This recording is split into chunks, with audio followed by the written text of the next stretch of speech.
Shalom Bapak Ibu Saudara yang dikasihi oleh Tuhan, berjumpa kembali di dalam ibadah online pada hari ini. Mari kita akan siapkan hati kita untuk mendengarkan firman Tuhan. Mari kita akan berdoa. Tuhan, kami bersyukur untuk kemurahan-Mu. Engkau telah menjaga dan melindungi kami di tengah-tengah situasi hari seperti ini. Penyertaan-Mu sungguh nyata, pembelaan-Mu sungguh terbukti. Sungguh ya Tuhan, kami berterima kasih. Tolonglah ya Tuhan, supaya Engkau menolong kami untuk kami bisa memahami akan firman-Mu. Kami bisa hidup di dalam kehendak-Mu. Kami bisa hidup menyenangkan hati-Mu. Berkati kami melalui firman-Mu. Di dalam nama Tuhan Yesus kami berdoa. Amin. Bapak Ibu Saudara yang dikasihi oleh Tuhan, firman Tuhan yang saya sampaikan hari ini adalah memaknai hidup.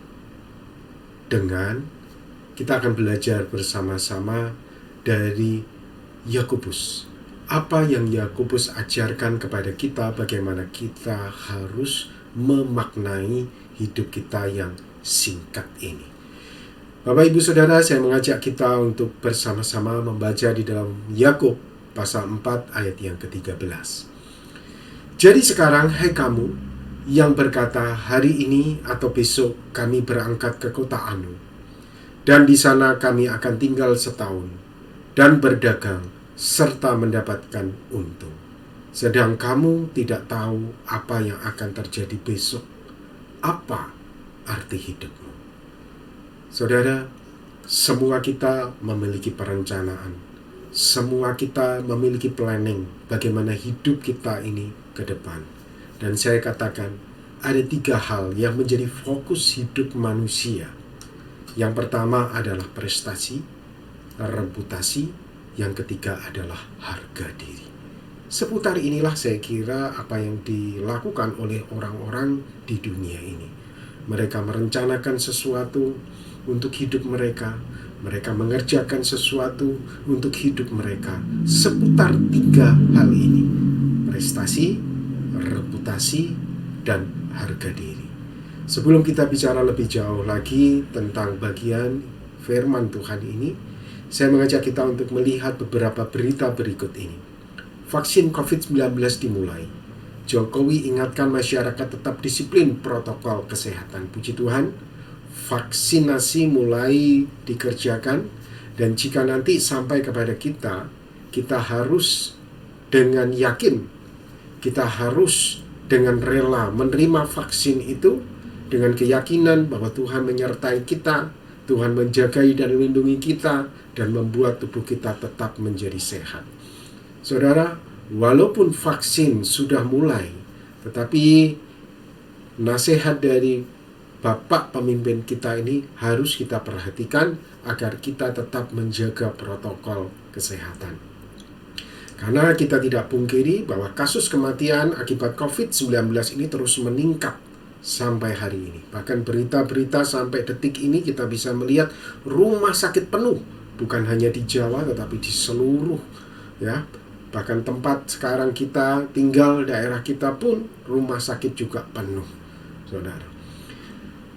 Ini menunjukkan bahwa korbannya itu semakin banyak, korbannya itu semakin banyak, dan kita harus betul-betul waspada akan kondisi seperti ini.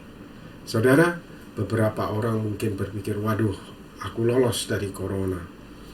Namun Bapak Ibu Saudara, kita tetap tidak tahu bagaimana hidup kita ini ke depan. Beberapa waktu lalu kita dikejutkan dengan sebuah berita, pesawat Sriwijaya Air hilang kontak selama 4 menit terbang. Saudara, mungkin ada orang lolos dari corona, tetapi tidak lolos dalam musibah seperti ini. Pada intinya saudara, semua kita tidak tahu apa yang akan terjadi di depan kita. Semua kita tidak tahu apa yang bakal menimpa kita.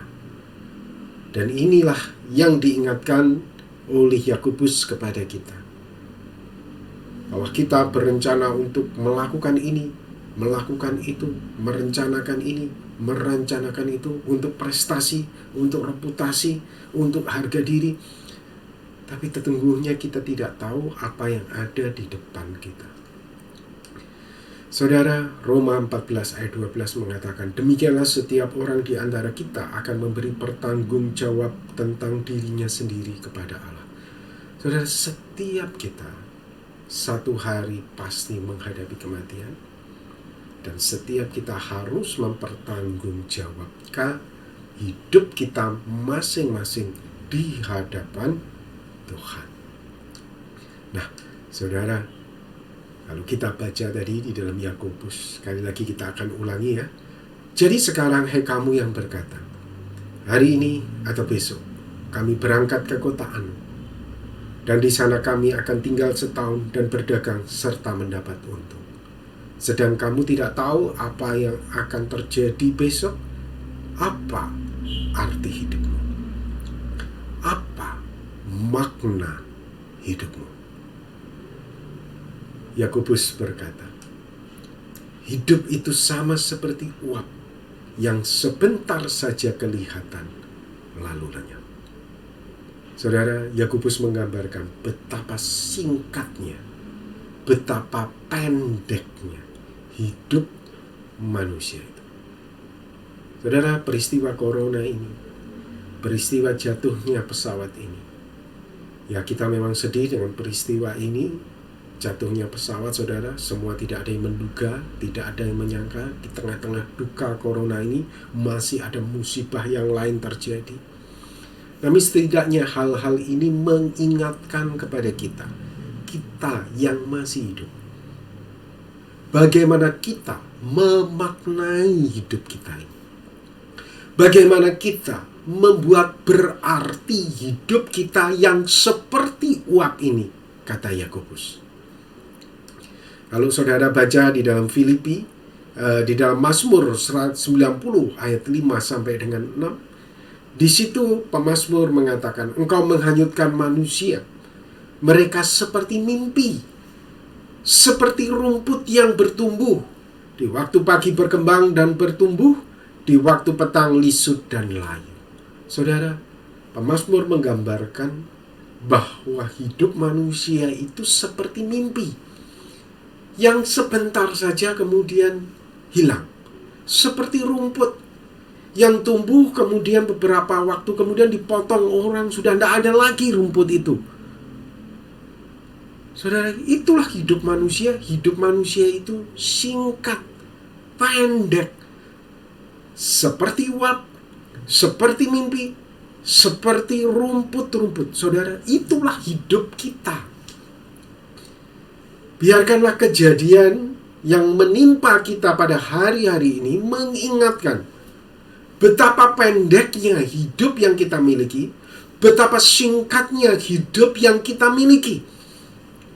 Dan sekali lagi Yakobus mengajak kita untuk kita bisa memaknai hidup kita ini seperti apa, membuat berarti hidup kita ini seperti apa. Yang singkat ini, engkau tidak tahu di depan kita ini bagaimana. Di depan Bapak Ibu Saudara 5 menit ke depan, saudara nggak akan tahu apa yang terjadi. Saudara, oleh sebab itu penting kita memaknai hidup yang singkat ini dengan benar, sesuai dengan kehendak Tuhan. Karena kita akan mempertanggungjawabkan apa yang kita lakukan di hadapan Tuhan. Setiap pribadi, saya katakan saudara, kalau kita lihat kisah-kisah hidup mereka, itu punya kisah hidup yang unik, menarik, dan mengesankan. Namun perlu kita sadari, walaupun hidup kita itu menarik, mulai dari kelahiran sampai dengan kematian, apakah hidup kita yang unik, menarik, mengesankan ini membuat Tuhan menjadi bangga atas hidup kita? Nah, saudara, ini perlu untuk kita renungkan. Nah, kita akan lihat bersama-sama, saudara, apa yang diajarkan oleh Yakobus, bagaimana kita harus memaknai hidup kita ini. Dan itulah yang Tuhan ingin kita jalani. Tuhan ingin kita memaknai hidup yang singkat ini seperti yang disampaikan oleh Yakobus. Kita akan lihat bersama-sama. Namun saudara, sebelumnya Yakobus juga menegur Beberapa orang memaknai hidupnya itu secara tidak bijaksana. Secara tidak bijaksana seperti apa yang dimaksudkan oleh Yakobus?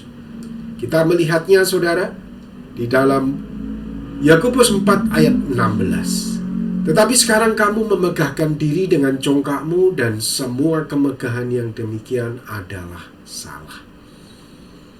Beberapa orang memaknai hidup yang singkat itu dengan congkak. Dengan arogan. Seperti yang kita lihat saudara pada layar sekarang ini. Hidup itu kan seputar prestasi, reputasi, dan harga diri. Dan kita memaknai semuanya itu dengan congkak. Nah, congkak seperti yang bagaimana? Kita akan lihat saudara, saya katakan congkak itu identik dengan andalkan kekuatan diri sendiri atau andalkan kekuatan manusia. Satu hari Musa pernah mengingatkan bangsa Israel yang telah ditolong oleh Tuhan melewati padang gurun dan memasuki tanah Kanaan. Saudara, Musa mengingatkan kepada orang-orang Israel di dalam Ulangan 8 ayat 17. Maka janganlah kamu katakan dalam hatimu, kekuasaanku dan kekuatan tanganku yang membuat aku memperoleh kekayaan ini. Saudara, congkak itu identik dengan merasa dirinya lah yang membuat dia menjadi sukses. Kerajinannya lah yang membuat dirinya menjadi sukses. Saudara, ini identik dengan orang yang congkak. Sadari saudara, bahwa keberhasilan kita, kesuksesan kita, prestasi kita, reputasi kita, harga diri kita, semuanya itu Tuhan yang beri. Bukan berasal dari diri kita, tapi Tuhan yang beri. Ingat saudara, jangan congkak. Jangan memaknai hidup ini dengan congkak, dengan kita mengatakan aku hebat, aku yang membuat diriku ini sukses. Bukan. Ini identik dengan congkak saudara. Yang kedua, congkak itu adalah identik dengan egois. Saudara bisa temukan itu di dalam Lukas 12 ayat 16 sampai 20. Di situ Tuhan Yesus menceritakan ada seorang kaya yang tanahnya berlimpah-limpah. Ia bertanya dalam hatinya, apakah yang aku harus perbuat? Sebab aku tidak mempunyai tempat di mana aku dapat menyimpan hasil tanahku. Lalu katanya, inilah yang akan aku perbuat. Aku akan merombak lumbung-lumbungku. Aku akan mendirikan yang lebih besar. Aku akan menyimpan di dalamnya segala gandum dan barang-barangku. Sesudah itu aku berkata kepada jiwaku, jiwaku, ada padamu banyak barang, tertimbun untuk bertahun-tahun lamanya. Beristirahatlah, makanlah, minumlah, dan bersenang-senanglah. Tetapi firman Allah kepadanya, hai engkau orang bodoh, pada malam ini juga jiwamu akan diambil daripadamu. Dan apa yang telah kau sediakan, untuk siapakah itu nanti? Saudara, orang congkak itu identik dengan orang egois. Semua hanya untuk dirinya, dirinya, dirinya, dan dirinya. Aku. Hati-hati saudara. Kalau hidupmu itu hanya seputar dirimu, prestasimu, reputasimu, harga dirimu, semuanya seputar dirimu, saudara, itu identik dengan congkak. Hati-hati dengan hal seperti ini. Yang berikutnya, congkak itu identik dengan pencemooh. Di dalam Amsal 21 ayat 24, orang yang kurang ajar dan sombong, pencemooh namanya. Ini pemazmur, penulis Amsal berkata seperti itu. Jadi orang yang kurang ajar dan sombong itu namanya pencemooh. Ia berlaku dengan keangkuhan yang tak terhingga. Jadi saudara, kalau saudara memiliki kecenderungan untuk mencemooh sana, mencemooh sini, hati-hati. Ini ada indikasi congkak saudara. Saudara harus belajar untuk tidak mencemooh. Di dalam Mazmur 105 ayat 101 ayat yang kelima, di situ dikatakan orang yang sembunyi-sembunyi mengumpat temannya, dia akan kubinasakan. Orang yang sombong dan tinggi hati, aku tidak suka. Dengan jelas Tuhan berkata, kamu mencemooh temanmu, di depannya baik, di depannya ramah, tapi di belakangnya kamu mencemooh, kamu menghina, kamu mencaci maki, mulutmu tidak baik. Hati-hati saudara, ini identik dengan orang congkak, kata Alkitab. Yang keempat, orang congkak itu identik dengan tidak mau mengampuni. Karena dia kan merasa dirinya paling benar, dia merasa dirinya paling hebat. Saudara, semua orang itu pernah dilukai, semua orang itu pernah disakiti. Memang saudara, ada tingkat-tingkatan yang berbeda-beda. Namun bagaimanapun juga, kalau Tuhan percayakan hal itu terjadi kepada kita dalam tingkatan tertentu, Tuhan juga percaya kepada kita bahwa kita itu mampu untuk melakukan. Saudara, Absalom pernah Tuhan izinkan menghadapi situasi yang begitu sangat sulit karena adiknya Tamar itu dilecehkan secara seksual oleh Amnon, kakak tirinya atau saudara tiri dari Absalom sendiri. Saudara, Tuhan izinkan ini terjadi dalam kehidupan Absalom. Dan saya percaya kalau Tuhan izinkan, saya yakin bahwa Absalom sebetulnya memiliki kemampuan untuk bisa mengampuni Amnon. Tetapi Absalom memilih tidak melakukannya. Dan Absalom mengambil sikap untuk menghakimi dengan kekuatannya sendiri. Saudara, sikap ini, saudara, menggambarkan orang yang congkak. Saudara bisa lihat di dalam 2 Amsal ayat 13-22. Absalom dendam sekali kepada Amnon dan tidak mau lagi berbicara dengan dia karena ia telah memperkosa Tamar adik. Saudara, memang menjadi Absalom tidaklah mudah. Memang setiap orang juga memiliki tingkatan-tingkatan tertentu. Masing-masing berbeda, takarannya berbeda, levelnya berbeda ketika disakiti.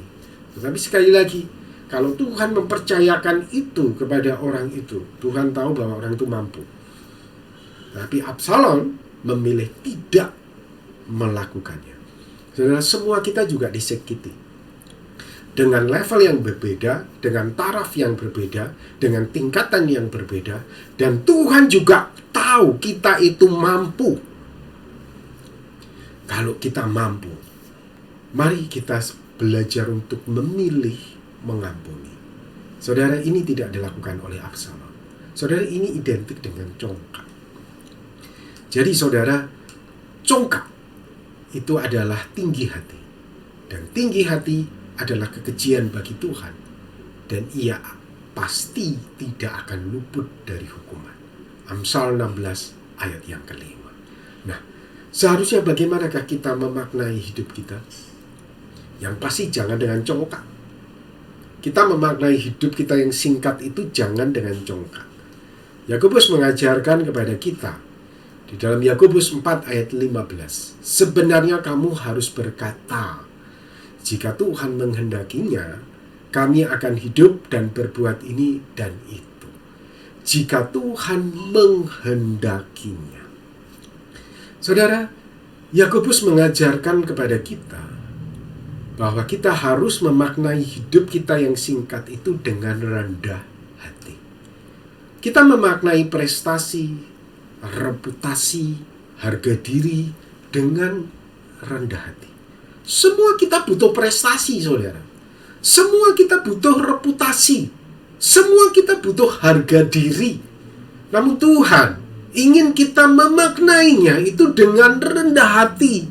Bukan dengan sikap yang congkak tadi, tapi dengan rendah hati. Sekali lagi, rendah hati yang seperti apa yang digambarkan di dalam Alkitab itu? Yang pertama, rendah hati itu identik dengan ingat akan Tuhan. Di dalam Ulangan 8 ayat 18. Tetapi haruslah engkau ingat kepada Tuhan Allahmu, sebab dialah yang memberikan kepadamu kekuatan untuk memperoleh kekayaan ini, dengan maksud untuk meneguhkan perjanjian yang diikrarkannya dengan sumpah kepada nenek moyangmu seperti sekarang ini.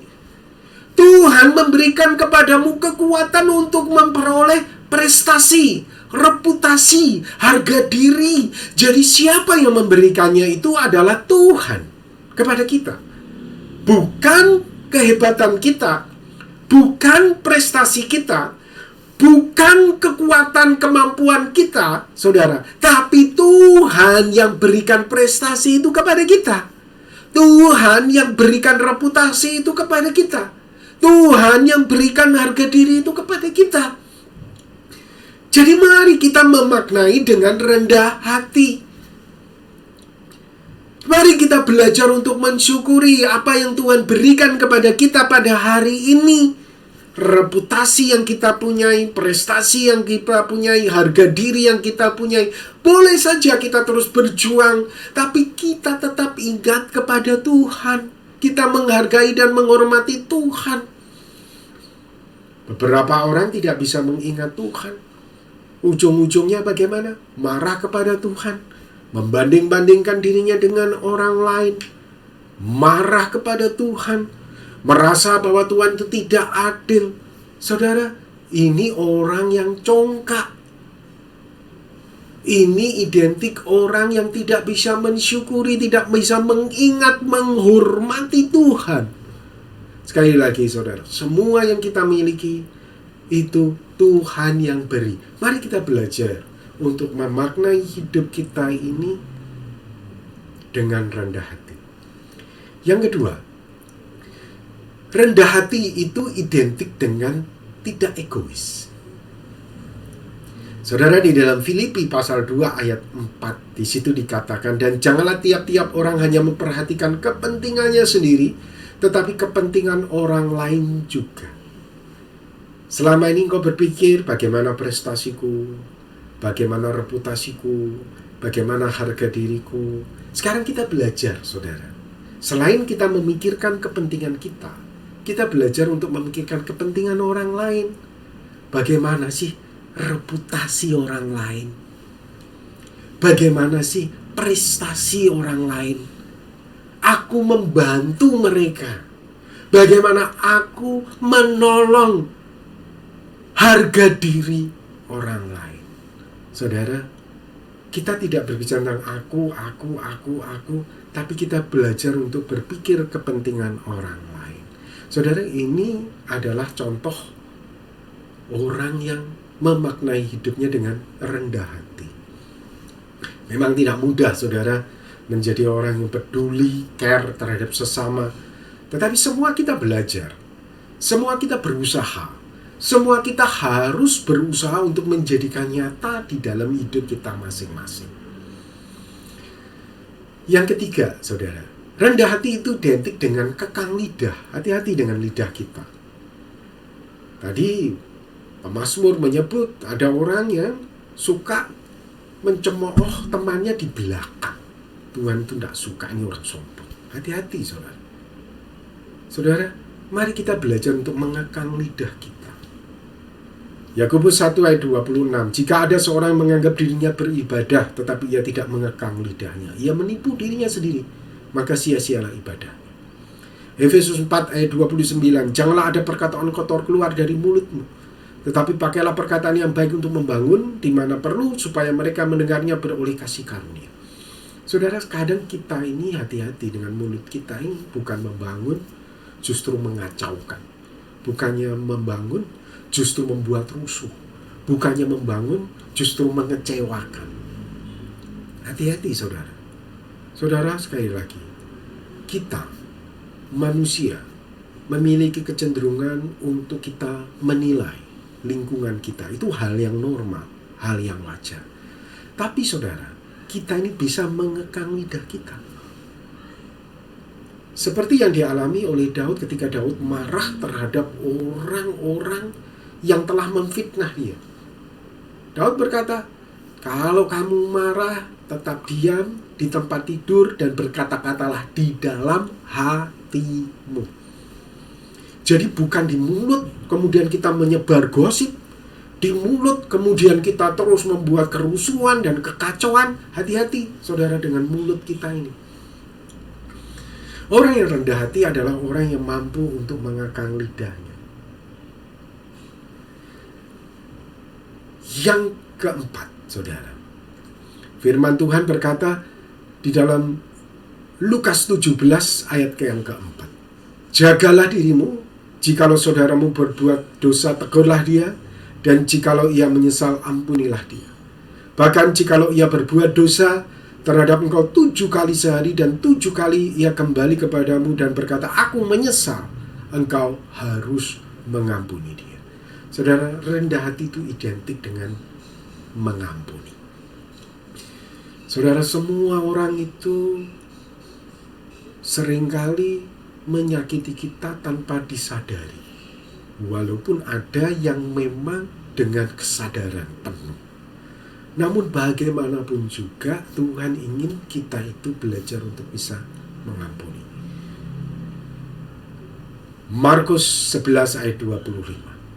Dan jika kamu berdiri untuk berdoa, ampunilah dahulu sekiranya ada barang sesuatu dalam hatimu terhadap seseorang, supaya juga Bapamu yang di surga mengampuni kesalahan. Saudara, kita tidak ada pilihan. Jika Tuhan mau mengampuni kita, kita pun harus mengampuni sesama kita. Memang tidak mudah berbicara tentang pengampunan, tetapi semuanya harus dikerjakan dengan berusaha. Semuanya harus dikerjakan dengan bekerja keras, saudara. Lukas 14 ayat 11. Sebab barang siapa meninggikan diri, ia akan direndahkan. Dan barang siapa merendahkan diri, ia akan ditinggikan. Sekali lagi, Tuhan ingin kita memaknai hidup kita yang singkat itu. Tuhan ingin kita memaknai prestasi, reputasi, harga diri itu dengan rendah hati. Rendah hati identik dengan ingat Tuhan. Bukan kekuatan kita, bukan kehebatan kita, tetapi Tuhan yang memberikan semuanya itu kepada kita. Ingat Tuhan, hormati Tuhan, hargai Tuhan, belajar mengucap syukur apa yang Tuhan sudah percayakan kepada kita hari ini. Belajar mengucap syukur. Tidak egois, belajar untuk peduli terhadap sesama. Bagaimana sih prestasi mereka? Bagaimana sih reputasi mereka? Bagaimana sih harga diri mereka? Kita belajar, saudara, bukan aku lagi, tapi belajar juga keluar setelah kita memikirkan tentang kepentingan kita. Yang ketiga, belajar kita untuk mengekang lidah. Kita tahu lidah kita ini bahaya. Ide-ide kita ini menyesatkan. Ide-ide kita itu bisa membuat rusuh, kacau. Oleh sebab itu, tahan lidahnya. Berkata-kata di dalam hatimu dan ungkapkan itu kepada Tuhan. Mungkin engkau ada kekecewaan, engkau ada tanda yang besar, jangan keluar itu dari mulutmu. Kalau itu keluar dari mulutmu, justru itu bisa menimbulkan kekacauan. Itu bisa menimbulkan kerusuhan. Itu bisa menimbulkan permusuhan. Engkau justru berdosa dengan lidahmu. Orang yang rendah hati itu mampu untuk mengekang lidah. Yang keempat, orang yang rendah hati itu adalah orang yang mampu dan berusaha untuk bisa mengampuni, walaupun memang tidak mudah. Mari Bapak Ibu Saudara, biarkan kita memaknai hidup yang singkat ini dengan rendah hati. Amin. Mari kita akan berdoa bersama-sama. Tuhan, terima kasih untuk firman yang Tuhan nyatakan kepada kami pada hari ini. Jika Engkau mendapati selama ini kami ini sombong, angkuh, Tuhan ampuni kami. Tolonglah kami untuk kami bisa hidup sesuai dengan kehendak-Mu, memuliakan Engkau. Berkati jemaat-Mu, berkati kami semua. Dan tolong kami untuk kami bisa hidup rendah hati di hadapan-Mu, memaknai prestasi, reputasi, harga diri dengan rendah hati. Kami mampu bersyukur dengan apa yang Tuhan percayakan kepada kami. Tuhan berkati jemaat-Mu, dan Tuhan berkati mereka untuk iman mereka bertumbuh di dalam Engkau. Terima kasih ya Tuhan untuk firman-Mu pada saat ini. Di dalam nama Tuhan Yesus kami berdoa. Amin.